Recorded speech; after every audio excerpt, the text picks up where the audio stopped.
गायत्री गीता का छठा श्लोक है, सवितस्तु पदम वितनोति ध्रुवम मनजो बलवान सवितेव भवेत।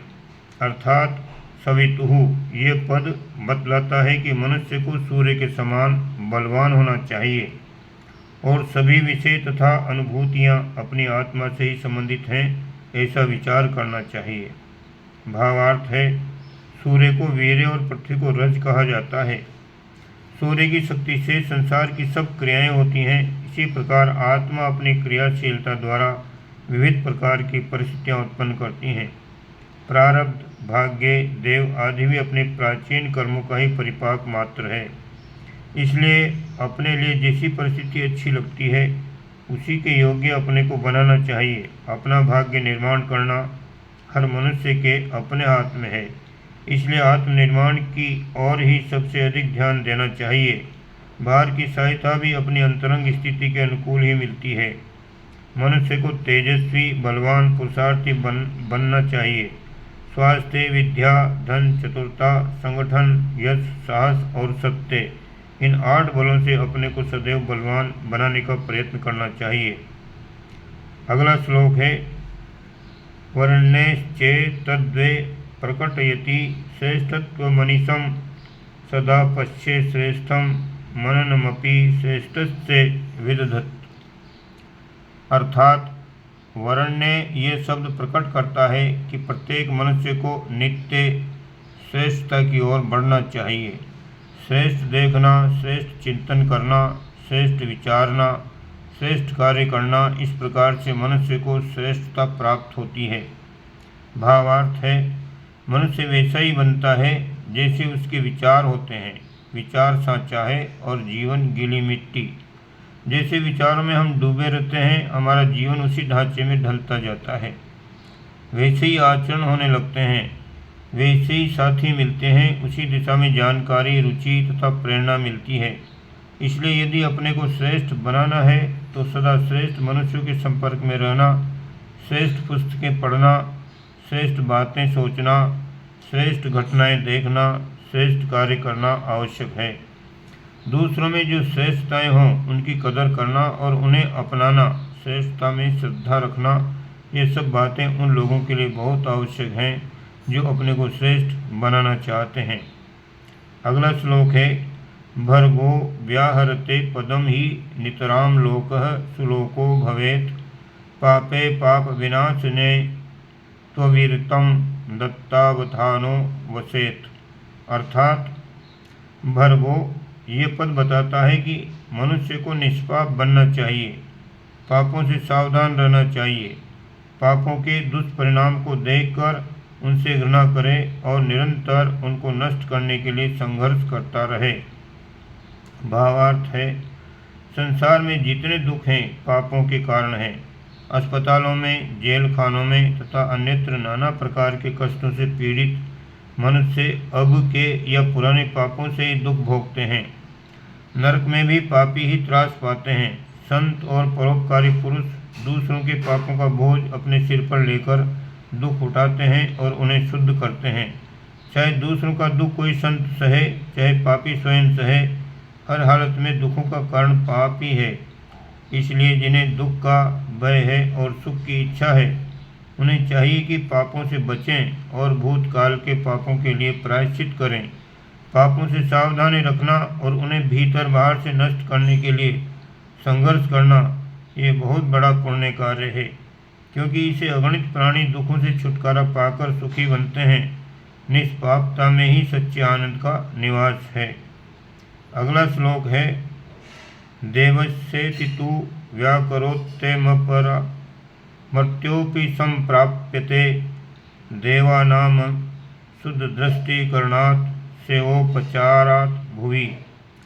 अर्थात देवस्य ये पद बताता है कि मरण धर्मा मनुष्य भी अमरता अर्थात देवत्व को प्राप्त कर सकता है।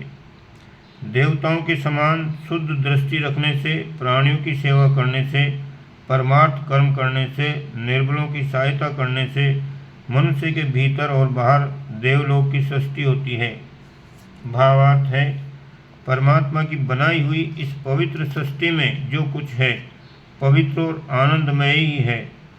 इस सृष्टि को, संसार को प्रसन्नता की दृष्टि से देखना, उसमें मनुष्यों द्वारा उत्पन्न की गई बुराइयों को दूर करना और ईश्वरीय श्रेष्ठताओं को विकसित करना, प्रचलित करना देव कर्म है। इस देव दृष्टि को धारण करने से मनुष्य देवता बन सकता है।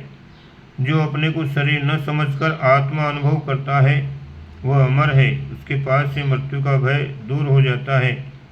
प्राणियों को प्रेम और आत्मीयता की पवित्र दृष्टि से देखना, अपने आचरणों को पवित्र रखना, अपने से निर्बलों को ऊंचा उठाने के लिए अपनी शक्ति का दान करना, ये देवत्व है। इन गुण वालों के लिए ये भूलोक भी देवलोक के समान आनंदमय बन जाता है। अगला श्लोक है धीमहि सर्वविधम शुचिमेव शक्ति चय वयमित्युपीदस्था।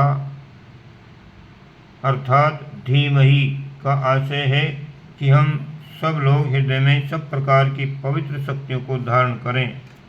वेद कहते हैं कि इसके बिना मनुष्य सुख शांति को प्राप्त नहीं होता। भावार्थ है संसार में भौतिक शक्तियाँ अनेक हैं। धन, पद, वैभव, राज्य, शरीर बल, संगठन, शस्त्र, विद्या, बुद्धि, चतुरता, कोई विशेष योग्यता आदि के बल पर लोग ऐश्वर्य और प्रशंसा प्राप्त कर लेते हैं, पर यह अस्थायी होती है। इनसे सुख मिल सकता है पर वह छोटे छोटे आघात में ही नष्ट भी हो सकता है। स्थायी सुख आध्यात्मिक पवित्र गुणों में है, जिन्हें देवी संपदाएं या दिव्य शक्तियां भी कहते हैं।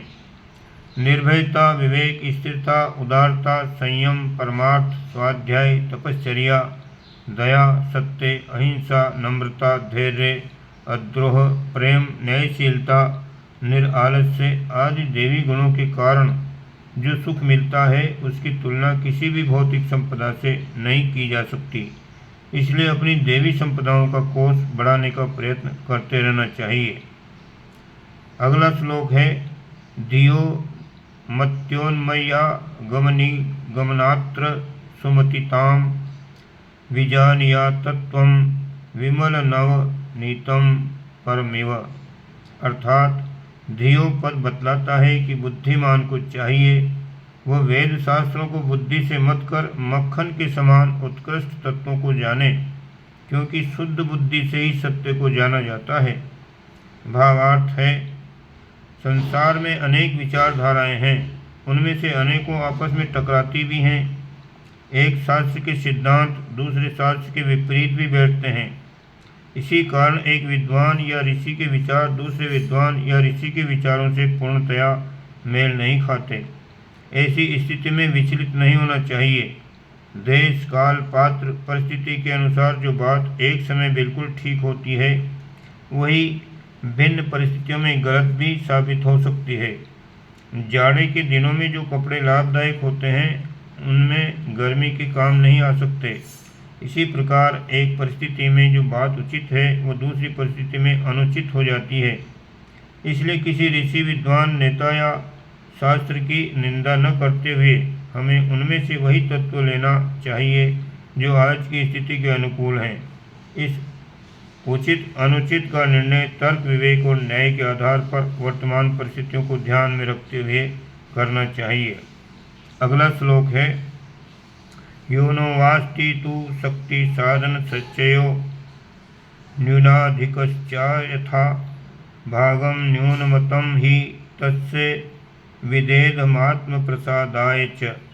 अर्थात योनः पद का तात्पर्य है कि हमारी जो भी शक्तियाँ एवं साधन हैं, चाहे वह कम हों अथवा अधिक हों, उनके कम से कम भाग को ही अपनी आवश्यकता के लिए प्रयोग में लाएं और शेष को निस्वार्थ भाव से अशक्त व्यक्तियों को बांट दें। भावार्थ है भगवान ने मनुष्य को ज्ञान, बल तथा वैभव एक अमानत के रूप में इसलिए दिए हैं कि इन विभूतियों से सुसज्जित होकर अपने आप का मान, यश, सुख तथा पुण्य का श्रेय प्राप्त करें और इनका लाभ अधिक से अधिक मात्रा में दूसरों को उठाने दें। अपने ऐश आराम, भोग, संचय या अहंकार की पूर्ति में इनका उपयोग नहीं होना चाहिए, वरन लोकहित के लिए अपने से निर्बलों की सहायता के लिए इनका उपयोग किया जाना चाहिए। विद्वान, बलवान या धनवान का गौरव इसी बात में है कि वे उनके द्वारा कम ज्ञान वालों को, निर्धनों को ऊंचा उठाने का प्रयास किया जाए। जैसे वृक्ष, कूप, तड़ाग, उपवन, पुष्प, अग्नि, जल, वायु, बिजली आदि श्रेष्ठ समझे जाने वाले पदार्थ अपनी महान शक्तियों को लोकहित के लिए सदैव वितरित करते रहते हैं, वैसे ही हमें भी अपनी शक्तियों का जीवन निर्वाह मात्र अपने लिए रखकर शेष को जनहित के लिए समर्पित कर देना चाहिए। अगला श्लोक है, प्रचोदयात् स्वं त्वत्तराश्च मानवान् नरः प्रणयानाय च सत्ते वर्मणि। अर्थात प्रचोदयात् पद का अर्थ है कि मनुष्य अपने आप को तथा दूसरों को सत्य मार्ग पर चलने के लिए प्रेरणा दे।